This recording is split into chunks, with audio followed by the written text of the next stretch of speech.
Duncan, please tell us what brought you to JET. When did you join and why? I think I was probably one of the first trustees to be appointed at JET. I happened to be at that time the Vice President for Education of the South African Democratic Teachers Union. We were asked to nominate a representative and they asked me to sit on that board. So I initially served in that capacity. I left it unfortunately when I joined government a few years later, but I had a number of years sitting on the board. What was your favorite undertaking in your time at JET? Well, probably not during my time at JET formally, because apart from the time I sat on the board where we oversaw and ran a number of very important projects, I continued to be involved with JET once I joined government, in particular working in partnership with them on a number of different projects. One of the early ones that we undertook was a project simply called Getting Learning Right. It ended up with a book being published under that name. It involved a lot of researchers across the country going into classrooms, trying to understand what's going on in our schools, etc. And out of those we drew some very useful conclusions. Now JET managed that whole research process. They helped with the editing, the bringing together of the book itself, and that really I think made a huge impact on some of our thinking around education. Duncan, as you know, turning 25 is an achievement for any NPO.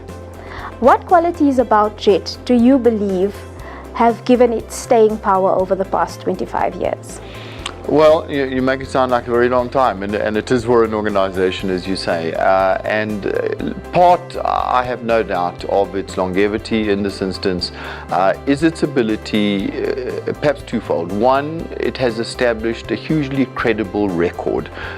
When JET has done things, whether it's funding exercises, whether it's commission research or projects of some sort, intervention programs, it has without doubt done them well.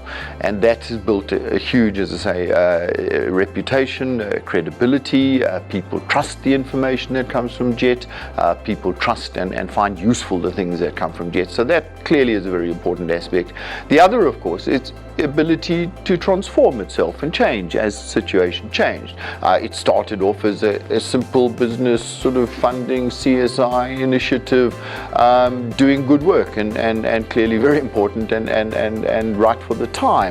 It has evolved now to something far more than that, something quite different from that.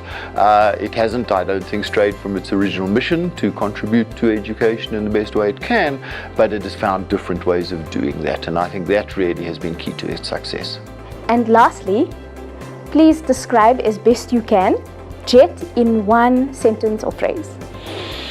Always a difficult task. Let me just describe JET, certainly during the period of my professional career, as a credible and dependable friend in education.